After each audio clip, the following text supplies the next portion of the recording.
Hello and welcome to the best of the action from the 750 Motor Club's most recent event, this time staged in Wiltshire at Castle Combe. The club first held races on the 1.8 mile former airfield circuit back in the 1950s, but has been an infrequent visitor in latter years. In today's programme we will see races for Stock Hatch and Classic Stock Hatch, the 5 Club Racing MX5 Cup, and first of all, Formula Vee. Liam Jenkins caught up with 2 of the drivers. Okay, so currently joined by Paul Taylor from Bears Motorsports. And Paul, you've had a very good season so far, I think, overall. What are you thinking about looking into Combe? Is it going to be another good result, do you think? Yeah, we certainly hope so. Testing went very well on Thursday afternoon. A little bit of engine drama, which the guys worked very hard all day yesterday to resolve. So running in some new heads today. But yeah, no, we're optimistic for the race. I think the pace will be good. And just saying that now, we were talking about a rain potential earlier on between the guys, and a couple drops just I felt a minute ago. Do you hope it stays dry for Castle Combe today? No, very much hope it stays dry. With the wet weather here, it becomes very, very slippy, can be very unpredictable. The last time it rained, we were here, I qualified third and ended up in the wall. Very much hope it stays dry. So joined by James Harridge at the moment, and James, you've had quite an interesting season so far. Just talk us through it. Yeah, I've had a good start to the season with my new car, and I built it from scratch. So the engine's been our main sort of troubles. We had a qualifying 9th and 10th at the first opening round, and then the second round we had a engine blow up, so we wasn't able to sort of carry on there. But now we seem to have fixed it, and it seems to be running quite well. I've qualified 13th in both races, so I'm hoping to do quite well. So I think the story between you and the car is obviously a very intriguing one. Just give us a bit of background into it, because it's not exactly the most pleasant of tales or most relaxed. No, it's been lots of hard work. We built the car in the garden shed at home. And basically we built it with sort of no money, using eBay as our friend sort of thing, and we've been quite happy with it. It's turned out quite well considering, so I'm hoping it goes well today. 2 races today for the Tillotson Formula Vee Championship. The cars on their way to the grid for the first of them, and it's Paul Smith that lines up on pole position. He qualified 0.4 of a second faster than the championship leader Martin Farmer. Local man John Hughes and Graham Gant line up on the second row of the grid, with Ben Maludi and Ian Buxton completing the top 6. Paul Taylor and Daniel Burton are on row 4. Craig Pollard and Ian Jordan round out the top 10, while Tim Probert switches to Class B. He's the fastest of the qualifiers in 16th overall. So we have 26 cars on the grid then for this Tillotson Formula Vee Championship race. 5 red lights are on, they go out, and we're off and running at Castle Combe for the first time in a few seasons, and it's a good start by Paul Smith from pole position. Second place looks to be Graham Gant in the yellow WEV at the moment, but Martin Farmer, who started alongside Smith on the grid, trying to get back into second place now as we go on board here with James Harridge in this Maverick that's been built in his shed, as he was explaining to us. He's heading up towards Quarry Corner for the first time, having qualified for 13th position on the grid. He was pleased with that qualifying performance. There goes the number 15 car of Michael Oldknow as well, as the cars head down to the right-hander for the first time. That is at the S's, the chicane, and it's a good field of cars that we have here. Smith just making a bit of a mistake there, running onto the dirt as he came out of Old Paddock Bend. Possibly slightly compromised him, but he's still got a good lead heading down towards Tower Corner for the first time in what should be a 13-minute plus 1 lap race. It looks like it is Martin Farmer in the first of the Bears Motorsport Gax in second place. In third place is Gant, then fourth place is John Hughes, the local man from just south of Bristol. He started in third position on the grid. He's been an infrequent racer in recent seasons, but a former Formula Vee race winner. More recently been focusing on his family, and rightly so. Liam Buxton there in 5th place in the white GAC, the driver from Staffordshire. So the first lap has been completed, and to no one's great surprise, it's Paul Smith that is in the lead of the race. Martin Farmer going after him, and Gant there in 3rd place. Smith having won 2 of the 4 races held so far this season, Farmer the other 2, but Farmer would argue that he only won those because Paul Smith hit misfortunes. There goes Paul Taylor in the number 10 car. He's in 6th place.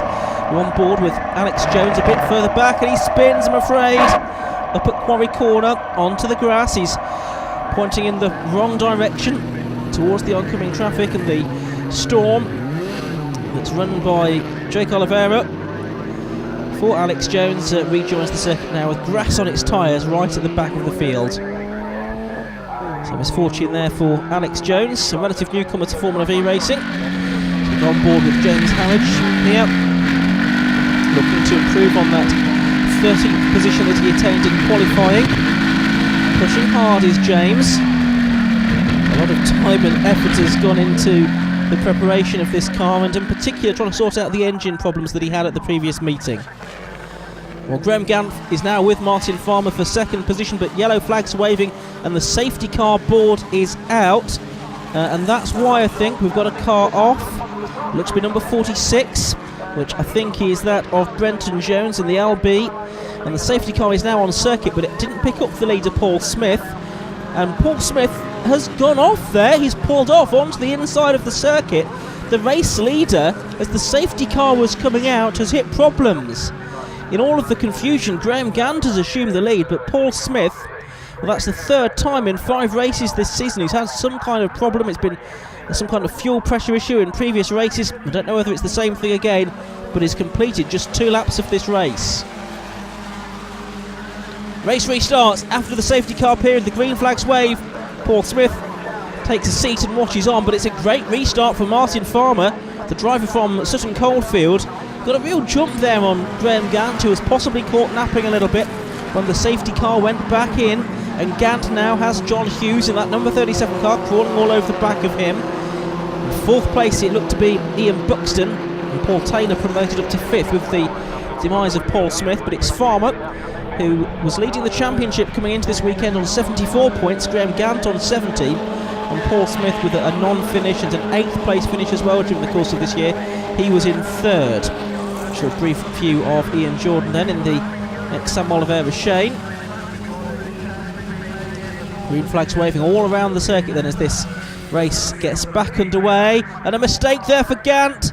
He goes straight over the grass at the Bobby's chicane, and that allows John Hughes up into 2nd position now. So Gant goes down to 3rd, and he's trying to fend off the robust Ian Buxton for 4th, but meanwhile Taylor is trying to go around the outside of Graham Gant at Camp Corner, and I think he might have done it. I think Paul Taylor has gone up into 3rd position in the 2nd of the Bears Motorsport Prepares cars. Yes, he has, but now Buxton tries to go around the outside of Gant and Paul Taylor as well. Ian Jordan and Craig Pollard are just in behind them. And Daniel Burton and Peter Belzy are there as well, I think. So it's Gant that gets the place back up at Quarry Corner. He goes back up to 3rd position. Taylor to 4th, Buxton to 5th. Already though, John Hughes has made a break away from Graham Gant and is setting off in pursuit of the race leader Martin Farmer. And these two up front will have raced each other in the past, as we watch Craig Pollard, who had some issues in the previous meeting at Snetterton, and that's put him on the back foot as far as the championship is concerned. Just picked up 1 point altogether out of the 2 races in Norfolk. As off goes the number 69 car, a spin there for Jesse Chamberlain, who's won one of the Class B races so far this season. That was when Jack Wilkinson unfortunately was not classified due to a red flag at Snetterton. Side by side for the lead of the race, and John Hughes goes around the outside of Martin Farmer at Folly Corner, and the local man takes the lead. Well, we don't see very much of John Hughes these days, but he means business at his local track. He's been racing on and off in Formula Vee for the best part of a decade now. Always a feisty driver out there in that number 37 Scarab that he's campaigned for several seasons now. There's the number 94 car, which is being driven by Maurice Gloucester. The ex-Aaron Trigwell car runs a little bit wide there and loses a position. And that is to car number 12, which is Tim Probert, switching to a Shane this weekend and therefore racing in Class B. And there's Gloucester continuing on, Novice Cross on the back of his car. Back to the leaders though, and John Hughes still has the advantage as they come up towards Camp Corner once more. So Hughes it is that leads. Farmer in second place. Paul Smith still having to watch on from the sidelines. Farmer gets alongside and he's through at Folly. He used the toe there, dragged his way alongside John Hughes and got back through. And so now Hughes has to follow in behind Martin Farmer there. And still a couple of laps to go in this race. So Hughes still has time to make a comeback. Graham Gant still there in third position. It looks like Ian Jordan in the background has made his way up into fourth position. The green car, the Spider of Peter Belty, trying to make a move as well on Paul Taylor, but he can't quite make that work yet. That's for 5th and 6th. Looks like Daniel Burton there is in 7th place in car number 11. But a good scrap going on here for 4th down to about 8th position. And Belzy, as they head towards Tower Corner, is he having a look up the inside of Paul Taylor? No, he's not. So Farmer it is that leads from Hughes, I should say, in second place as the checkered flag goes out. Well, that's a little bit early, and I think that's because there is a car stranded in a dangerous position now, just on the inside of Camp Corner from an earlier incident. And meanwhile, number 91 pulls off as well. That's Anthony Mitchell right at the end of the race. But I think that early checkered flag will have caught John Hughes napping a little bit. He thought he had another lap or two to attack Martin Farmer, but as it is, it's Farmer that takes the win. It's his third victory of the season. Here are the results then, declared at just 9 laps in the end. Farmer winning by 0.4 of a second from Hughes, with Gant third. Ian Jordan was fourth, with Peter Belzy in the end getting ahead of Paul Taylor to take 5th place. Completing the top 10 was Craig Pollard. The fastest lap went to John Hughes. Okay, so joined by race winner Martin Farmer. Martin, I mean, you've come into this race with a championship lead. Surely this is the best start to the weekend possible. Yeah, we couldn't have asked for more.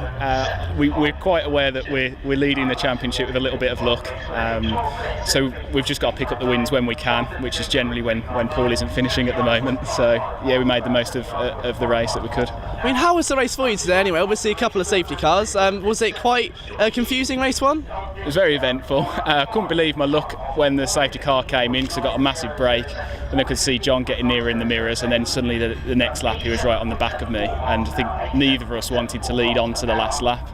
So we could get a tow down the straight. As it was, we didn't see a last lap board, and I just happened to come around the corner first. John, they always say about home field advantage across all different types of sport, but you live very locally to this circuit, and do you think that played a bit of an advantage today? Not really. To be honest, I've probably been around the track less than Martin and a few of the other guys. But it's certainly nice to be here, and I've got quite a bit of support here, so it's certainly nice to do reasonably well in front of everyone. Yeah. So just talk us through your race then.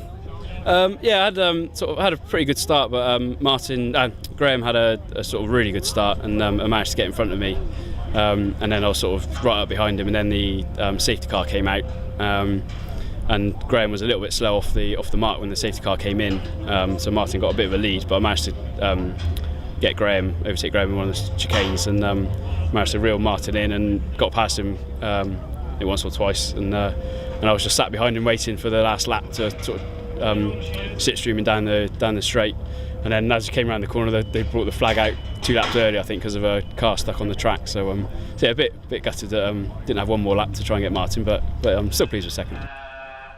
Well, a great Formula Vee race there. Join us after the break when we turn our attention to tin top action.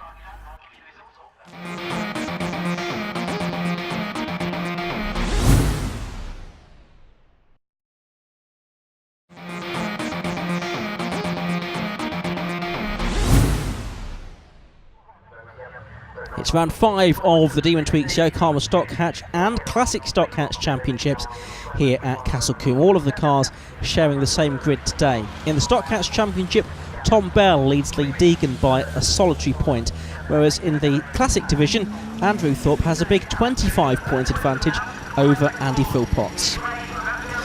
Almost set for the off here at Castle Combe then. 30 minutes plus 1 lap of racing, a huge grid of cars.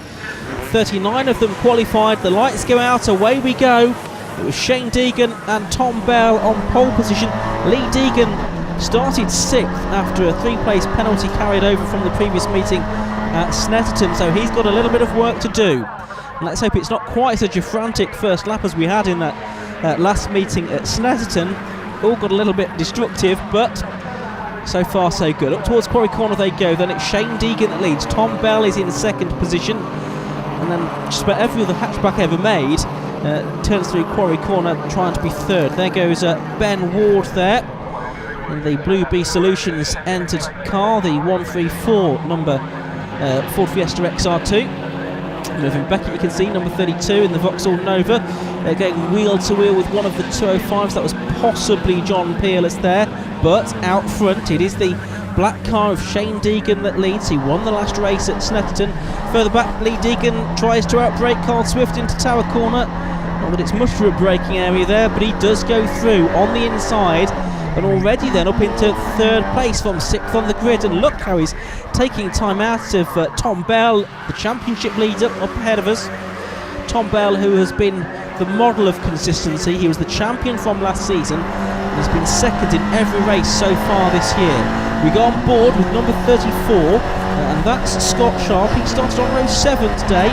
So he's got some of the classic stock catch cars up ahead of him. It looks like it's possibly the Andy Philpotts Ford Fiesta XR2. Either he's going to try and vanquish now on the way towards Folly Corner. It was Lee Scott that was the fastest of the classic cars in qualifying, and there is Lee Scott, the white car, just ahead of Philpotts there, who Scott in the background was Scott Sharp in the background was trying to overtake there. So it's Scott and Philpotts for the lead of the classic stock catch division. It was interesting to see that Scott was 8th fastest overall, so the older pre-93 cars, well, they can still hold something of a candle to the classic, to the more modern stock catches, I should say, and the guys mainly of the Citroen Saxo, although we do have a few other models represented here this weekend. There's Martin Kaiser going through, as well as the number 11 car, which is Ryan Lowry, the Stockport driver in his Fiesta XR2i, and that's Lee Deegan pushing on but getting out of shape there. Look how it's narrowed the gap though towards the two leaders. Shane Deegan from Tom Bell. Shane, who's been on the podium for 3 out of the 4 races so far, was a non-finisher in the first of the races at Snetterton.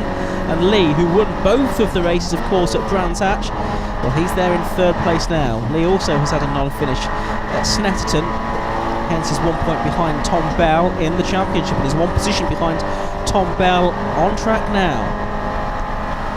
Through the right-hander at Folly, kink there, heading towards Quarry Corner. In this next batch, you've got Steve Polsden, I think that is, with Toby Byrne, and possibly Paul Jarvis involved, as Philpotts goes at wheel to wheel with Scott Sharp, as number 46 John Peerless, I'm afraid, is a retirement now in the fantastic looking Peugeot 205. He started on the 9th row of the grid, just clearing some of the vegetation out from the exhaust, and someone else has gone even deeper in there, and that may well be Ryan Lowry. We could just about recognise him from his roof. 64 is Bill Pereira there, making a move on the inside of number 78, which is Edwards in the Suzuki Swift. So 2 of the more unusual cars, although last time out at Snetterton, the AX took 2 victories in the hands of Andrew Thorpe and Stuart Window. Now, Stuart Window not racing here this weekend. Andrew Thorpe has got problems, I can tell you. He's going rather slowly around the circuit at the moment, as we saw the driving standards board being shown there to Edwards, in fact. Now, Tom Bell has got through into the lead of the race. 28 car of Shane Deegan has gone down to 3rd position, so a change at the front. Bell has gone through to lead, Lee Deegan up to 2nd, and Shane Deegan now down to 3rd position. Looks like Paul Jarvis is trying to attack Steve Polsden for 5th position here. Toby Byrne there in 6th. Scott Sharp is next up. Then you've got the classic stock catches. There's Ted Cooper, the local driver from Chippenham in his Vauxhall Nova GSI, that very smart blue car. Here's Byrne and Scott Sharp disputing, I think it's actually 7th and 8th positions. Yes, it is. Scott there in 9th. It looks like Matt Rosier now up into the top 10 and 2nd within the classic stock catch division. It's all going on, very difficult to watch. 2 championship battles all going on in one race here. So Shane Deegan, having lost the lead, he's got work to do. Oh, and it's all over, I'm afraid, for Martin Foudry. He's out of the race. Joins Philip Wright, who has also retired already.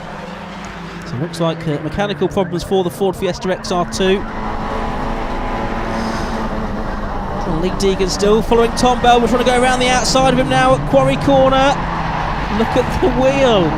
Look at the angles he's getting that car to over the curb there. I think that's just about okay. It gives Shane something of an opportunity though to make a move down the inside into the S's. And has his brother done it? Yes, he has. Shane Deegan goes through to take second place back away. Meanwhile, Lee Scott and Matt Rosier disputing the lead of the Classic Stock Catch division and mixing it there. I think is that Scott Sharp they've got ahead of now? Yes, I think it is. They're just behind Toby Byrne. So Scott Sharp in his Saxo has lost out here to the older cars, the Fiesta and the Classic 205 in the hands of Matt Rosier, last year's championship runner-up and something of a perennial bridesmaid in Classic Stock Catch ranks. There's a car off there, and that's Bill Pereira that's hit the barriers, I'm afraid, down there at Tower Corner. Citroen AX parks up against the barrier now. Number 35 coming towards us there is Mark Webster in his Fiesta XR2i.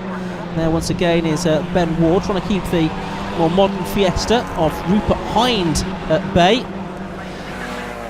Ward certainly with a big support here at Castle Combe this weekend. As the cars go on to their last lap now, it looks as if Tom Bell has just managed to pull out a few car lengths over Shane Deegan now. So it looks like Bell has got this one sewn up. Deegan a bit further back in third place. Having said that, look how Shane Deegan has all of a sudden got that gap down to only one car length. It was about 4 as they came across the line at the start of the lap. It's the number 91 car of Chris Jones from Altrincham flashed through the shot there. I think we do still have a race on here. There's half a lap to go then. It's Bell that leads, the championship leader.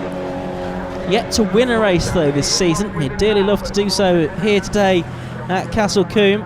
Shane Deegan has just won one race. That was the last race. Can he make it 2 in a row? Down towards Tower Corner for the final time.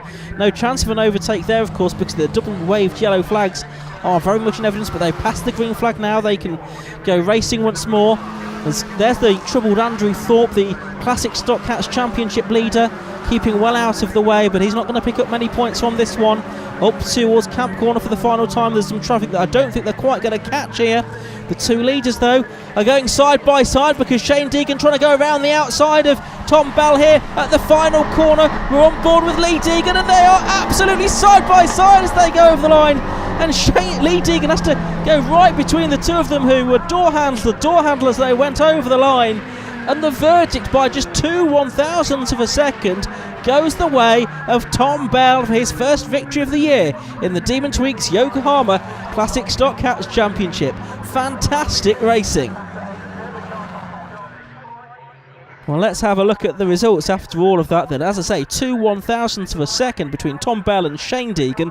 Lee Deegan only a quarter of a second back in third. Carl Swift 4th, Steve Poulton 5th and Paul Jarvis 6th. Further back, winning the Classic Stock Catch division was Lee Scott. He defeated Matt Rosier and Ted Cooper. Okay, so currently joined by race winner Tom Bell, and Tom, arguably one of the closest finishes you've ever seen in the series. How was it for you? Yeah, it was a hard race really from the start, to be honest. Shane made a bit of a mistake and I got through. Then I had a bit of luck with a yellow flag, which gave me a bit of a gap. But yeah, over the finish line, it was very close between us. I mean, was it always going to be that way? Could you feel it brewing for the last couple of laps? Yeah, I mean, us three are so, there's hardly any difference. There's temps between us, so to be honest, it's if a lucky break, you take that really. And no, it was a good win really, first one of the year. So the other two podium finishes from the Stock Catch race and the two Deegan brothers, and guys, I mean, looking pretty fiery out there, to be honest with you. Yeah, it's a great race. Good close racing between us, so we're all friends, so it's an awesome race, and lots of precision changes, and what a close finish, so well happy with second there. Were you hoping for a little bit more as you crossed the line? Were you thinking you maybe clenched it? Yeah, we both wasn't sure and clinched it till just now, so congratulations to Tom, but yeah, I'll take second, it's good. Yeah, and coming to you as well, I mean, just watching all this, you have probably the best view in the house for watching it. I mean, were you trying to get yourself in there, just maybe looking for a little hole to capitalise on? I mean, at one point I actually did go into the lead, into the first corner on the outside of Tom, but he edged wide, which let my brother back through, but I started 6th, got back to 3rd, so I can't complain at that. We were so close. I think it was a case of Tom had his transponder a little bit further forward, which gave him the win. Join us after the break for our first look this season at the 5 Club Racing MX5 Cup.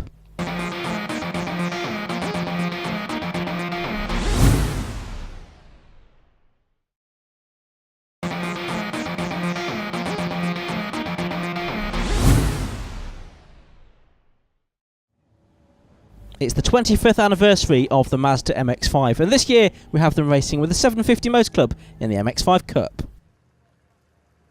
So with Jack Sycamore then, Jack, obviously a young racer, just breaking into the series. How has it been so far for you? It's been a bit troublesome so far this year. Did some racing last year and had a good result here. I had a third place here last year, so I'm confident coming into this track. Had a really good day's testing yesterday, so it's been good this weekend, but had some problems at Brands. Qualified well on third there, but we had a fuel pump problem, so we didn't get all the racing in race one. So, yeah. So what made you choose this championship then, over some of the others? Well, this just costs really, because it's really cheap to come Mazda racing. It's really tight, it's really good fun, really competitive. There's a lot of entries, like in previous years we had like 30-40 cars on the grid. This year we've got about 27, so it's really good fun, really competitive. There's a great bunch of guys that we work with, so yes. All set then for the first of the races for the 5 Club Racing MX5 Cup. Brian Chandler and Ben Short on the front row of the grid. Will Blackwell Chambers and James Rogers on row number 2 as this 29 car field gets underway. Down towards Folly for the first time, then it's a good start by Brian Chandler from pole position. Ben Short in the white car trying to go around the outside of him at Folly corner. James Rogers has made it up to third position, I think, ahead of Will Blackwell Chambers, as they head now down towards Quarry Corner for the first time, and look, Short I think has just about done it. Or has he? Because no, it's the purple car of Brian Chandler that just about had its nose in front as they went through Quarry for the first time. Someone going a little bit wide there, but he gets it all collected in again. So it is Chandler that leads, Short in second. It looks to be James Rogers in third place, and then the first of the Greatrex brothers is in fourth position, which is Chris Greatrex. As the cars make their way down towards Tower for the first time, and look at that, they're almost pushing one another along. It's Brian Chandler leading, but Ben Short wants to be up front, and James Rogers going with them as well. So 3 for the lead. Blackwell Chambers is there in fourth. Jack Sycamore, who we heard from there, just at the back of that group. There he is in the pale blue car with the Union Jack livery. He started on row 4 and a couple of cars off, and they're going to keep it out of the barriers just about. A little bit of contact there between the two of them. One of the cars involved, I think, was John Powell, and the other car just rejoining the circuit is number 86, which is Daniel Stewart from Braintree. And they continue, having lost a bit of time, but it's Chandler that continues to lead. Meanwhile, Will Blackwell Chambers, who started third, wants to recover at least one of the positions that he's lost. But it's Chris Greatrex that's ahead of him. Then it's Jason Greatrex, brother of Chris, who's next up. Top 2 just starting to get away now from Rogers, who's there in third place. Chandler won the previous 2 races in this series at Brands Hatch. Oh, and problems for Ben Short. His hand in the air. I think he knew that it wasn't going to get it turned in for the S's, so he has gone off the circuit, straight lined it. He's dropped to third position and he'll have a bit more work to do. So a mistake there, I think, for Ben Short, and that's possibly deprived of us of a fantastic battle for the lead, because it was nip and tuck between Chandler, who, as I say, won the last 2 races at Brands Hatch. Will Blackwell Chambers won the inaugural 2 races for the 5 Club Racing MX5 Cup at Donington Park on the Grand Prix circuit back in March. So a slight change to the order then. It's Chandler leading, Rogers now second, Blackwell Chambers is third, Ben Short is fourth, and the Greatrexes have swapped around, haven't they? So it's now Jason ahead of Chris, and Jack Sycamore is there in 7th place. Down towards the S's they go. Blackwell Chambers was the double winner at Donington then, as we said. Had 2 second place finishes last time out at Brands Hatch as well. So very consistent, and were championship points to be awarded, then Will would no doubt be leading the standings, but they're not, of course. It is just a series of races, racing with the 750 Motor Club throughout 2014. So Blackwell Chambers has his work cut out here, because Ben Short is a very useful driver indeed. He's been around MX5 racing for quite some time, and he's gone toe-to-toe with the likes of Tom Roach, who's the undisputed king of MX5 racing, one would say. He's running 4th place here, though. 4th position, incidentally, is a position that's been frequented throughout this season so far by James Rogers, who's currently in P2. He's finished 4th in all 4 races so far this year, as it looks like Ben Short might go 3rd. Yes, he does, through on the inside at Folly Corner. So Ben Short now goes up to 3rd position, while Chambers goes back down to 4th spot. So the rest of the field making their way out of Camp Corner through to start another lap at Folly. And good dice is to be had always in MX5 racing. It's the 101 car making its way through, which is Simon Woods, the orange machine. He's tucked in behind, well, now the number 6 car of Darren Shepsman is just lost out of position to the man from Watford there. Up ahead you can see number 75, the silver car, which is Nicola Doyen. And 50 now making his way through, which is Russell Clark ahead of Shepsman there. Shepsman trying to get alongside Clark now as they head down towards Tower Corner. Also involved is number 10, which is Stuart Mackay from Huntingdon, with the novice cross on the back of his car. Oh, someone running wide there. That's Rogers, isn't it? That's running wide out of 2nd position, and in his wake, that's one of the Greatrex brothers that has gone round. The brothers from Cardiff, both used to race in Fiats. Just struggling to see which one it is that has come through and which one has lost a lot of ground. We'll see shortly. 7 that's still there, so it's Jason Jaffa Greatrex that is still there, doing battle with Rogers. I think started all of that off by running wide, coming out of Camp Corner and kicking up the dust. Number 77 looks to be out of the race now. That's Grant Williamson. He's clambering out of his car. Looks like he may have hit the barriers there somehow.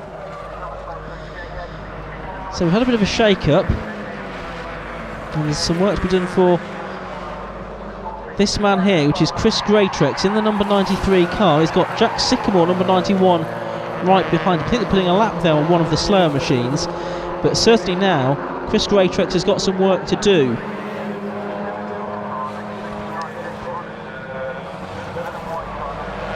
Turning their way out of the S's through Old Paddock and down towards Tower Corner. Is that going to be an opportunity for Jack Sycamore to try and make a move there in the number 91 car, the driver from Milton Keynes?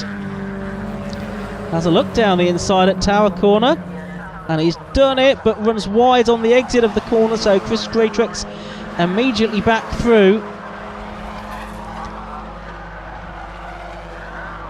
Greatrex brothers involved in the garage business.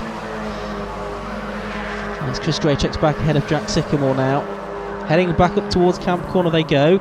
Meanwhile, Brian Chandler is still leading this race. So on the final lap now, he's been able to pull out something of an advantage, and he was in pretty dominant form in the last round as well at Brands Hatch. I wonder if it might have been different though, had Ben Short not made that mistake relatively early on in the race. Short has fought back up to 2nd position. He got back through ahead of Will Blackwell Chambers at Folly, of course, and kind of capitalised when James Rogers made a mistake, I think, at Camp Corner. Sycamore there is now doing battle with one of the other cars, that would be Matthew Short, the father of Ben. So Sycamore and Matthew Short going side by side down into the S's. There's Chandler picking off some of the slower cars there. He's going to pass that number 77 Grant Williamson car. Still pushing on is Brian Chandler in car number 76. He's going to make it the hat-trick of victories here, I think. He comes up to Camp Corner for the final time in this 11-lap race. And Brian Chandler it is that takes win number 3 in the 5 Club Racing MX5 Cup. Ben Short, well, he gets over the line in 2nd place, but rather sideways in doing so, and Will Blackwell Chambers takes 3rd position. And guess what? James Rogers, for the 5th race in a row, takes 4th. Jason Greatrex is 5th. Well, Brian Chandler putting on a bit of a show for the fans down at Quarry Corner. He enjoyed that win. You can just sense it, can't you? Marshall certainly appreciated it as well. Let's have a look at the results. Brian Chandler took the win by just a smidge under 5 seconds from Ben Short. Will Blackwell Chambers third, James Rogers fourth, Jason Greatrex fifth, Jonathan Hughes completing the top 6. Chris Greatrex fought back to 7th ahead of Matthew Short, Mark Arkham and Chris Lovett, but Jack Sycamore was a late retirement. Well, let's now hear from Brian Chandler with Liam Jenkins. Okay, so Brian, 2 wins at Brands Hatch earlier on in the season. You've come here to Castle Combe, won again. You must have been on a pretty hot streak considering the weather. I think hot's an imperative word right there. Yeah, definitely hot out there. But yeah, good race. Like I say, Brands was good to me. Changed some things on the car because I've been elsewhere since then. Come here with a completely different car really at the back. So spent yesterday playing with it. And yeah, today felt quick. So yeah, Ben unfortunately made a mistake. Otherwise, Ben would have been with me the whole time. But yeah, it was quite a nice one, really. Do you ever get nervous when you make changes to the car in case they don't go to plan and you know that theoretically they should work and maybe they won't? Definitely. Spent the last 2 weeks I'm in an R-in. I changed the car in the workshop, but spent the last 2 weeks kind of scared and nervous.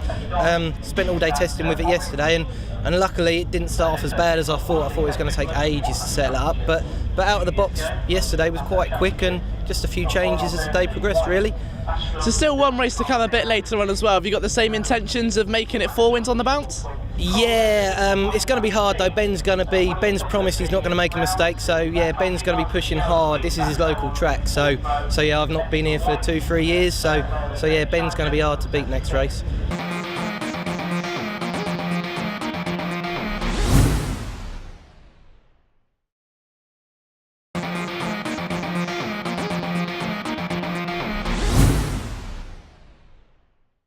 Race 2 for the Tillotson Formula Vee Championship here at Castle Combe, and the big news is that pole position man and reigning champion Paul Smith has pulled into the pit lane at the end of the green flag lap. So the red lights go on without him, the race gets underway, and who can make the best of this? Well, we're with Ben Maludi, who started 7th on the grid.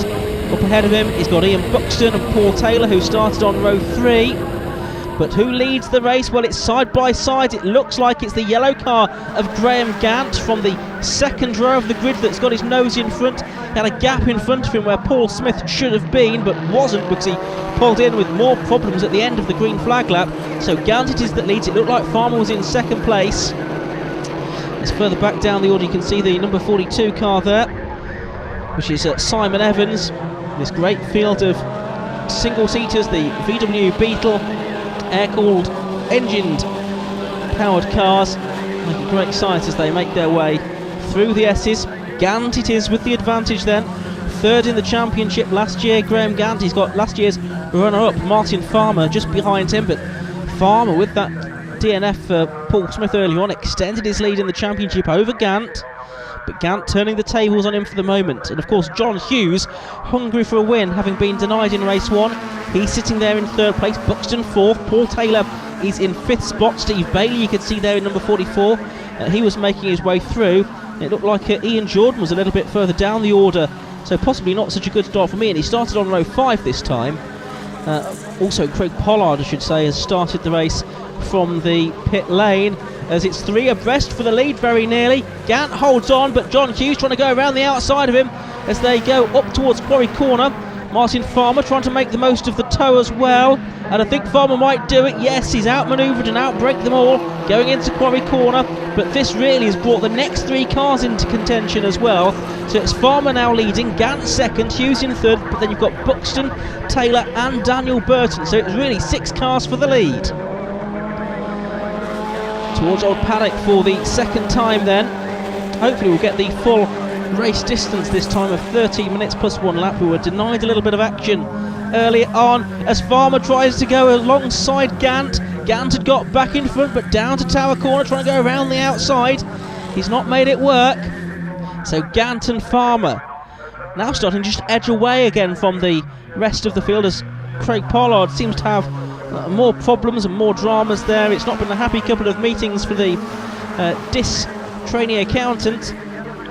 He's going to be pit lane bound as Gant leads into Camp Corner, with Farmer following him, and then 5 cars trying to be 3rd. It's Hughes there at the moment, but if he'd got designs on victory, well, he's going to need to escape from this. Ben Maloudi's at the rear of the pack. Up ahead of him you can see that John Hughes is in fact going to lose a position here. I think that's to Paul Taylor. Is it Ian Buxton's trying to make it 3 abreast, going into, or over Avon Right and into Quarry Corner. Buxton has gone through into 3rd, and Hughes is 4th, and Daniel Burton now is in 5th place in the number 11 car. One of the AHS's. Oh, what a great battle we've got on our hands here. Hughes would have been so keen to get a win here at his home circuit today, but he really does have his work cut out now. Down to 4th position as we go on board with Ben Maludi in the Storm. Dayglow bodywork. He's just behind Paul Taylor here in the GAC. Through Tower Corner. Short burst on the gas. Then onto the brake for Bobbies. Buxton, well, using the plenty of curb and a little bit more there. This might allow Hughes to try and get alongside him. I'm sure that will have been noted. I think Buxton had 1 or more wheels off the circuit there. Meanwhile, up front, Farmer's got back ahead of Graham Gant and he's pulling away. So it's Farmer now leading from Gant in 2nd place.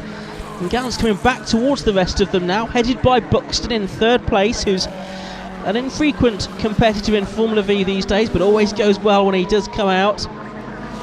Burton going well in 5th place, another relatively new driver to the championship. Peter Belzy is getting himself involved as well.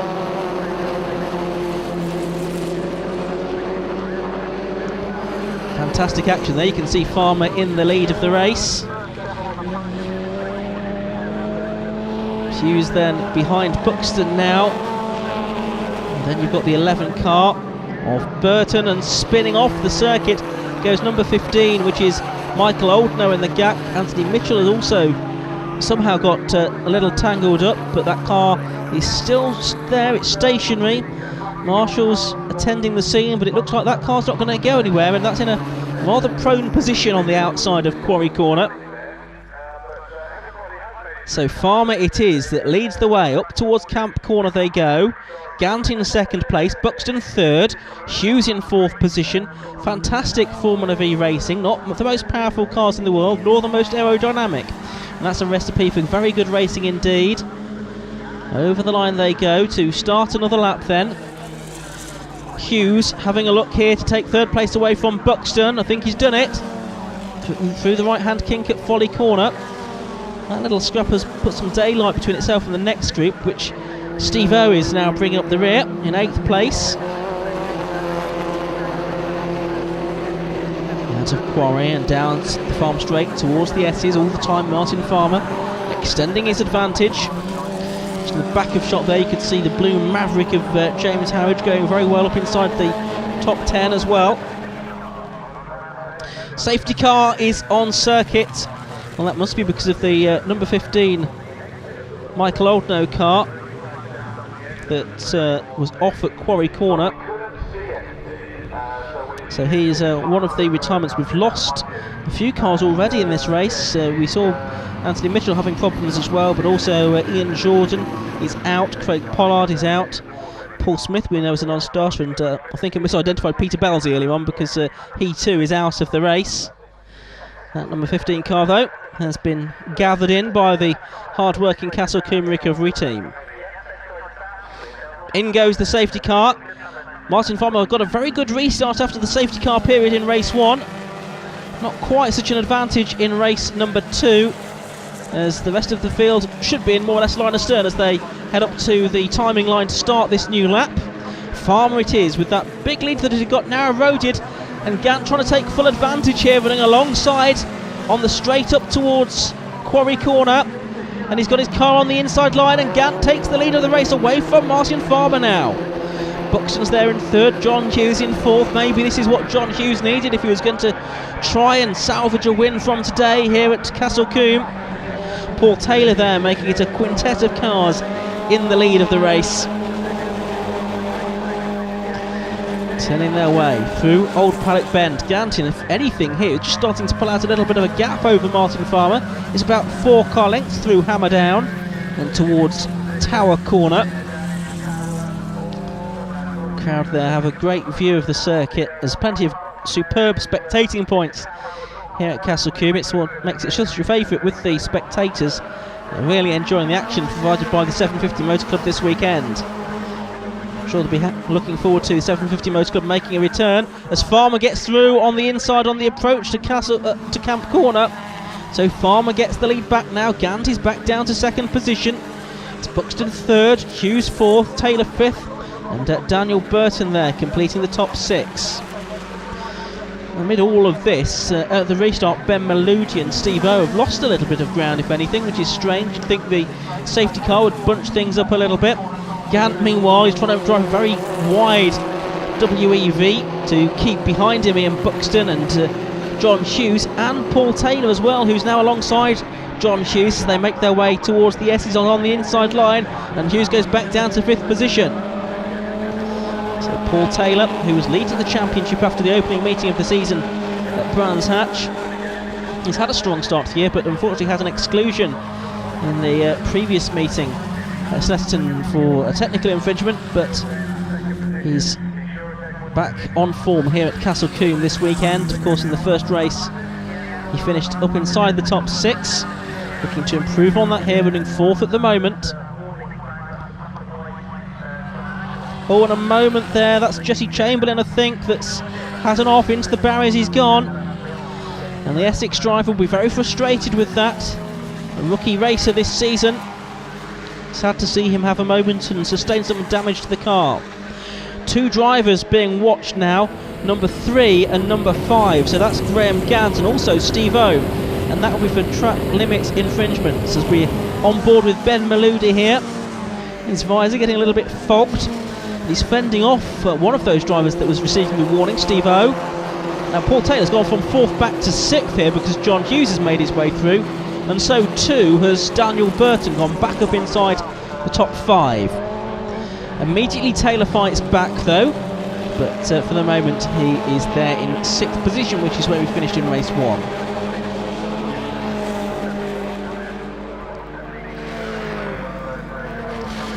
Battles all the way down the order. Number 42 here is Simon Evans. He's battling with Chris Wilshire. This is effectively to avoid the wooden spoon, but they're enjoying their racing, I'm sure.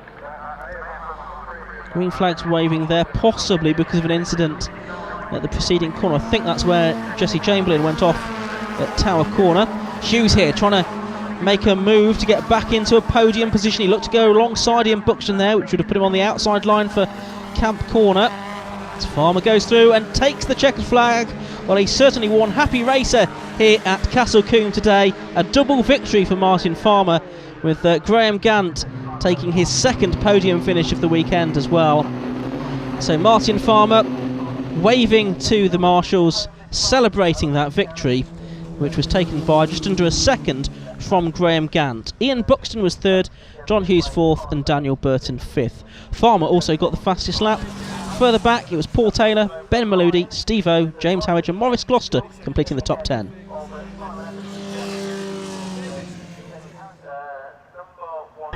So Martin, you're an ex-champion, you've come into this weekend, got 1 win already, now you've just picked up a 2nd one, you must be over the moon. Yeah, I mean, I keep saying we need to be quicker, but at the end of the day, we're the quickest of the people that finish, and we're finishing at the moment. And you know, when Paul's having problems, we're there to pick up the wins, which is nice. Do you think this race was maybe a little easier than the first one? The first part, yes, I managed to get a nice gap, and then the safety car came out, and I think that caused a bit of a problem and a bit of a battle with Graham Gant after that. But luckily managed to get a gap for the last lap and really cruise around for the last lap. Do you think with a championship as competitive as this one as well, that it's all about the consistency? It is. I mean, we know we're quick. There's just one car that's quicker than us. But yeah, again, maybe they've found something in terms of speed, but they're not finishing. So we've got a bit of both there. Stock Catch racing coming up after the break. Can it get any closer than race 1?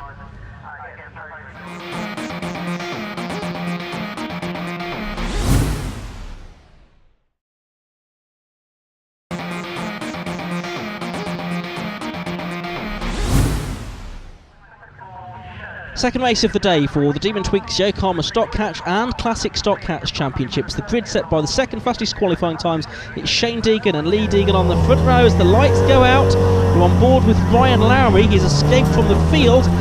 He starts on row 11 of the grid. He gets ahead of Martin Kaiser, who started on row 9 straight away. Meanwhile, up at the head of the field, it's the two Deegan brothers who started alongside one another on the grid that are to the 4. Tom Bell there in third position for the moment. This field streaming through, and which of the Deegan brothers is ahead? It's the sideways 48 car of Lee Deegan then from the outside of the front row that I think is just about in front, ahead of his brother Shane. Tom Bell third. Here's Ryan Lowry once more. You can see Kaiser, who got passed off the start line, back ahead of him again into the S's. There's Fowdry, who was a retirement from race number 1. More or less single file through that chicane, but I think we're trying to make it 2 abreast. Tom Bell's found his way through into second position now at the expense of Shane Deegan, and Carl Swift, who won the first of the races at Snetterton, has gone with them now. Who's in 5th place? It looks like it could be possibly Toby Byrne in 5th. Very good first season for Toby Byrne in the Stock Carts Championship. Already had a Driver of the Day award to his name earlier on in the year. He's going pretty well. Looks like Paul Jarvis behind him. Steve Polsland in 7th place, and then we get into the classic stock catch battle. It looked like possibly Matt Rosier had got ahead as far as that class was concerned. No, I think it is still Lee Scott just about in front. We'll try and get a check on the classic stock catch battle in just a moment. Well, look at this. Lee Deegan has just about checked out here, hasn't he? He's got a big advantage already over Tom Bell, with Shane Deegan trying to go alongside him. Side by side further back, that's between Toby Byrne and Paul Jarvis, I think. Shane Deegan, does he go around the outside of Tom Bell at Quarry Corner? He tried to go around the outside of Bell at Camp at the end of race 1 and just couldn't quite snatch victory there. But he's giving the outside line a good use this weekend. Couldn't make it work at Quarry Corner either. Actually loses a few car lengths there, scrubbing a bit of speed off where we didn't want to through the S's. That possibly puts him back into the clutches of Carl Swift. All of these teammates effectively in the Regency Autos TBR outfit. Looked like Jarvis was up to 5th then in car number 5, who was 5th in the championship last year. And looking further back, yeah, I think we do have the Peugeot 205 of Matt Rosier leading the classic stock catch part of the race as well. We'll see if we do get a proper look at that in a moment, as Lee Deegan continues to lead. Tom Bell 2nd, Shane Deegan in 3rd place, turning their way through Camp Corner now. Deegan brothers from Cambridgeshire. Bell is from Yorkshire. In his 2nd place, very much under threat here, because once again Shane Deegan tried to drive around the outside of him at Folly. This time he's made it work, but Bell will have the inside line for Quarry Corner. One of these drivers from an autograss racing background. Bell's just about clung on. He is the champion and the championship leader, and this is why. But as far as the championship is concerned, it's looking good for Lee Deegan here. We'll be looking to pick up the extra bonus point for fastest lap as well.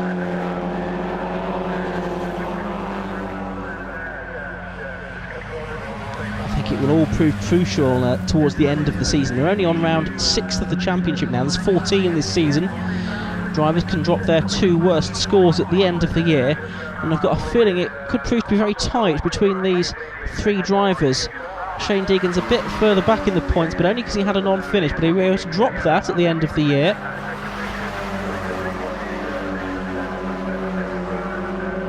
Up towards Camp Corner they go. Shane Deegan still trying to find a way around the outside of Tom Bell for 2nd position, but all the time they're battling hard and letting Shane's brother Lee get away a little bit. Lee with a few race starts fewer under his belt than brother Shane, who debuted first in Stock Catch. I think now surely Shane has done it. Yes, his car is fully ahead of Tom Bell now. Oh, and a moment there for several cars in actual fact. The one that spun first was the number 99 Gavin Johnson Ford Fiesta XR2i, I think, but now they're all off. Rupert Hines spinning around in his Fiesta. I think that's Michael Williamson has just been reversed into by his relative Derek Rosier. Now that sort of looked like there might be some fluid down on the circuit, but they've all got going again, I think. which in fact I think they did Gavin Johnson in an injustice. It was the 199 Citroen Saxo that started that off, with Craig Robertson, who normally wins car 99, with a classic stock catch on the same grid. Yeah, there must be some fluid down. The marshals are displaying the slippery surface flag there, the red and yellow stripe flag, and there is our classic stock catch leader. I was wondering about that. It is Matt Rosier ahead of Lee Scott, and Andy Philpotts in third position. So far this year, 2 wins for Lee Scott, 1 for Thorpe and 1 for Stuart Window coming into this weekend. As we look back towards this battle just outside the top 5 in the stock catch class, Toby Byrne losing another place there. That's Steve Poulsen going through on the inside at Quarry Corner. If he's not very careful, Scott Sharp might follow him as well. So there's Paul Jarvis in 5th, so this is 6th, 7th and 8th together. And then you've got the classic stock catch fight headed by Matt Rosier in 9th, Lee Scott there in 10th place. Of course, Lee Scott won the first race of the day in the classic stock catch division, closing the gap to Andrew Thorpe in the championship. Scott actually 3rd coming into this weekend after a technical infringement ruled him out of the 3rd round of the championship at Snetterton. But very tight for the lead actually in that classic stock catch division. Look, you've got the 3 cars right together there, headed by the blue 205. We're looking at the blue Saxo, number 77 of Toby Byrne, just ahead of him, the Whittam driver, just behind Scott Sharp in number 34, the Chester man. Up towards Camp Corner they go. And Byrne not quite able to do anything about Scott Sharp at the moment. There's Scott Sharp, in fact, getting the driving standards board shown at him. Again, I suspect for exuberant use of the circuit facilities, exceeding the track limits, going over the white line or the curb. And look at this side by side further back. A mixture of cars from the stock catch and classic stock catch divisions here. You've got Ted Cooper in the Nova at the head of that, but also involved you've got the 47 car, which is Gordon McMillan, I think, in the 205. You've got the number 25, number 26 stock catch, I should say, of Terry Roughton, who's now got his way ahead of Ted Cooper in the Nova. He's giving Terry a very good run for his money here. And then you've also got, I think that's possibly the Philip Wright Saxo, the yellow car, which was a retirement from the first race. Dare I say it's settled down at the sharp end of this stock catch race, but it's all going on further back. Still this battle going on between Scott Sharp and the number 77 car of Toby Byrne. Then you've got Matt Rosier leading the classic stock catch division with just in behind him there Lee Scott. As number 53 loses a position there. That's Bob Tilling, losing out to number 13 Michael Williamson, recovering after that incident down at Camp a few laps ago where several cars got involved and it was all rather strange. They all got going again, I think. No permanent retirements as a result of that, bar Craig Robertson, who was the one that initiated it, although possibly some kind of mechanical problem for him that put some fluid on the circuit and caused that carnage in its wake. But that's just a speculation. I don't know for certain that that was the problem. Phil Potts there is the man in 2nd in the classic stock catch standings coming into this weekend. He's at the back of that group. In the background there you can see he's trying to go alongside Lee Scott there down into the S's. Meanwhile, Matt Rosier has just broken away from the 2 Fiestas behind him. And Phil Potts has gone through there, hasn't he? So Phil Potts does go through. We're watching Scott Sharp and Toby Byrne do battle down towards Tower Corner. Byrne trying to stick his car up on the inside at Tower there. There's one car parked on the side of the circuit now. I think that's Michael Williamson, so he's out of the race. The patched up Citroen AX of Bill Pereira has gone through. And there is the 7 car of Derek Rosier just ahead on track. Oh, there's a moment, and contact. 2 cars involved. Mark Webster is one of those in number 35. The other is number 91, which is Chris Jones, and that's just on the exit of the S's, and both of those cars struggling to get going again. As look at this, fight goes on. Mervyn Beckett's involved, so is Martin Kaiser. Possibly that's is that Lee Scott trying to recover from a moment earlier as well. Philip Wright is involved in all of that too in the Saxo, the interloper in this classic stock hatch battle. Well, Drivers are out of the car, I can see down there at the S's, so that's good to see, but the red flag's out, and I'm not too surprised by that with those cars in a somewhat dangerous position, and the race in any case coming towards its end. So Lee Deegan clearly ahead when the red flags came out, and he'll be very pleased with how that went. However, he'll be less pleased to have been given a 10-second penalty for exceeding the track limits. So Lee Deegan doesn't take the win, brother Shane does, with Tom Bell in second and Carl Swift third. In classic stock catches, Matt Rosier from Gordon McMillan and Ted Cooper.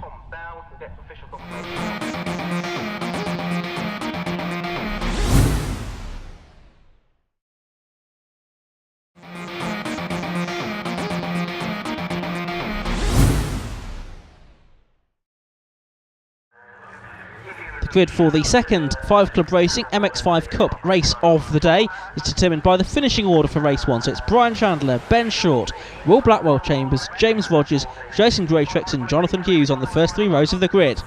Lights out, away we go at Castle Combe. And it's a very full field of 29 cars taking the start of the race, and a good start there by Ben Short from the outside of the front row of the grid. Straight away he's into the lead of the race ahead of Brian Chandler. Looks to be James Rogers there in 4th place at the moment. We'll pick that up. Will Blackwell Chambers is there in 3rd. Yes, Rogers 4th, and then the Greatrex brothers 5th and 6th. There's this field of MX5 Mark 1s from 1989 to 1997. These cars were originally built, heads its way around Quarry and down towards the S's for the first time in this 13 minutes plus 1 lap race. The MX5 Cup, as ever with the 750 Motor Club, offers a very low cost option to get into motorsport. That's exactly what a number of drivers are doing this season, as we watch number 93, which is Chris Greatrex. Not usually regarded as the quicker of the 2 Greatrex brothers, if we're absolutely honest. He's there ahead of his brother Jason though at the moment, and is pushing James Rogers there, who's up in 4th position.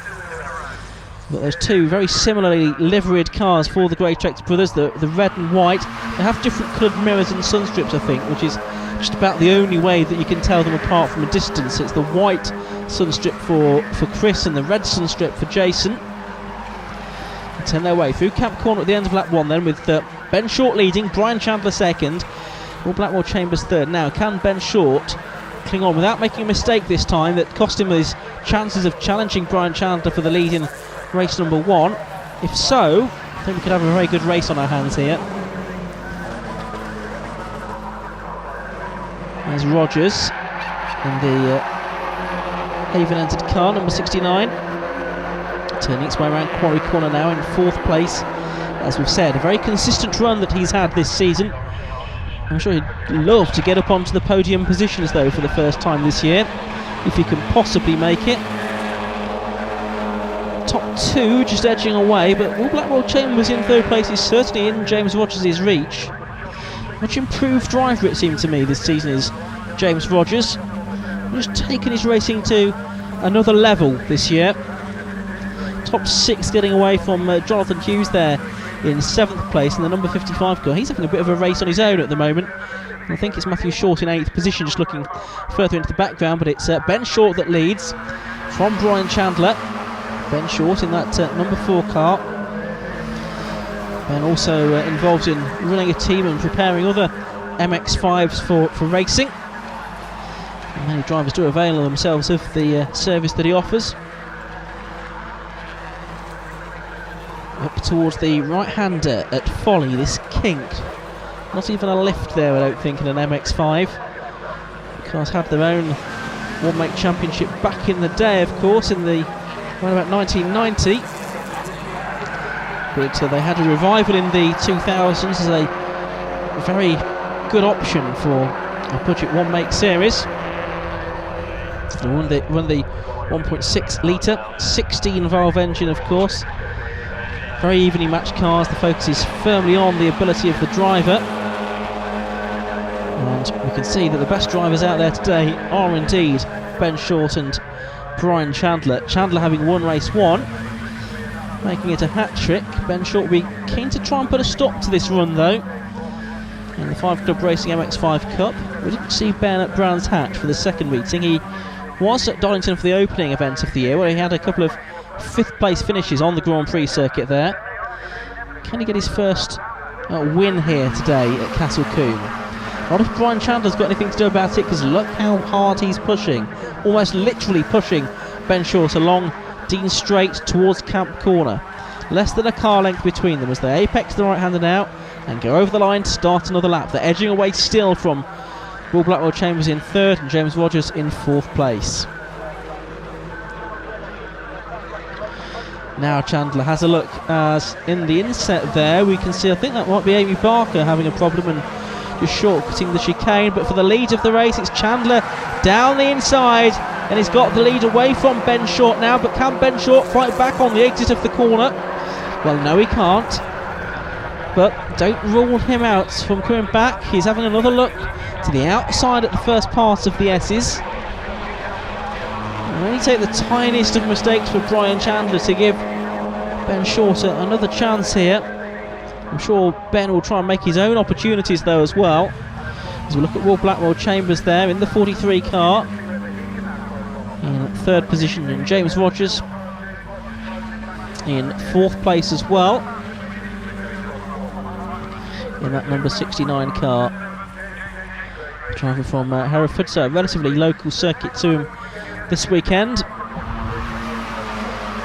And at the moment he's set for a 6th successive 4th place finish. Raytrex Brothers next up in 5th and 6th. I don't think they've swapped around yet, so it's still Chris ahead of Jason. A relatively local circuit for the Redline Motorsport entrance. Leaders pulling away still from Blackwell Chambers. It's still Chandler ahead of Short. Just getting a little bit more spread out further back. There's a battle going on there I can see, which is for, what's that, 8th or 9th and 10th positions potentially, isn't it? It's Chris Lovett, number 62. I think Marco Argerman in the 21 car, yes it is. So these are the two disputing 9th and 10th positions. Still up in just about the top 3rd of the field.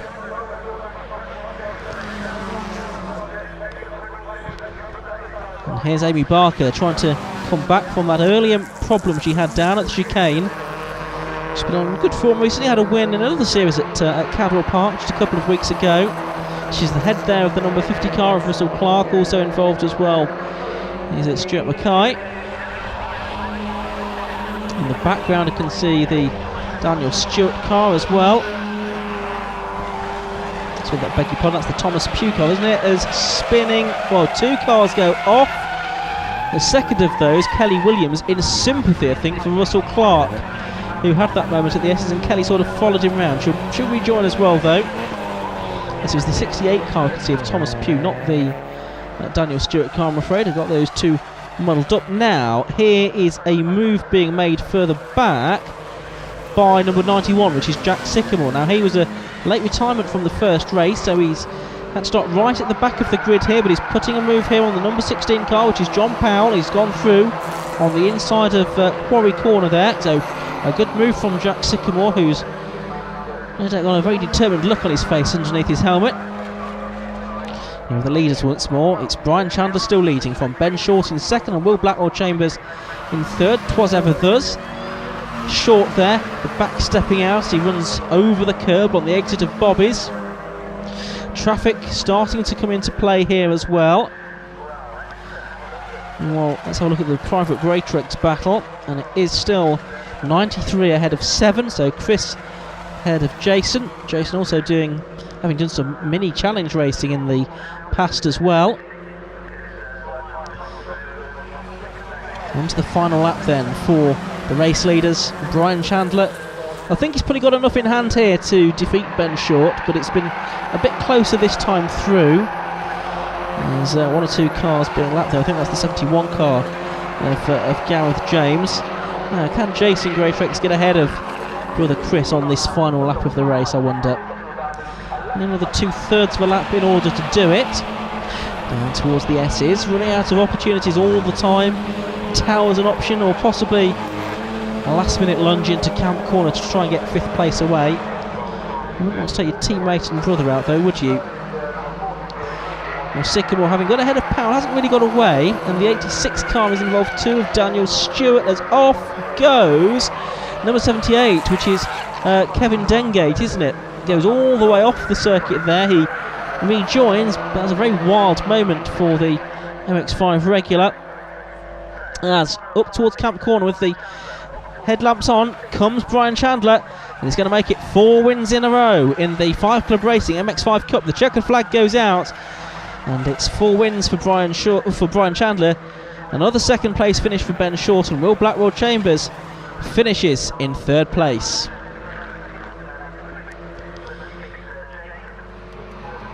Well, Brian Chandler yet again giving the remaining spectators here at Castle Combe full entertainment on his slowing down lap. He enjoyed that race, and so too did Ben Short, who took 2nd position. Here's the confirmation of the result then. Chandler it is that took the win by 1.9 seconds from Short this time. Blackwell Chambers 3rd, and guess what? Rogers in 4th once more. Further back, Jonathan Hughes was 7th, ahead of Matthew Short, Chris Lovett and Marco Argam. Brian Chandler not only got the win, he got the fastest lap as well. So Brian, 2 wins out of 2 here at Castle Combe today. You've got to be delighted with it. Yeah. I didn't expect that. This is Ben's home track, so yeah, Ben's lightning quick round here. I struggled on that race to keep him behind me. Absolute billion chucked it in first up at Quarry over there, which why we all tangled up and then backed off.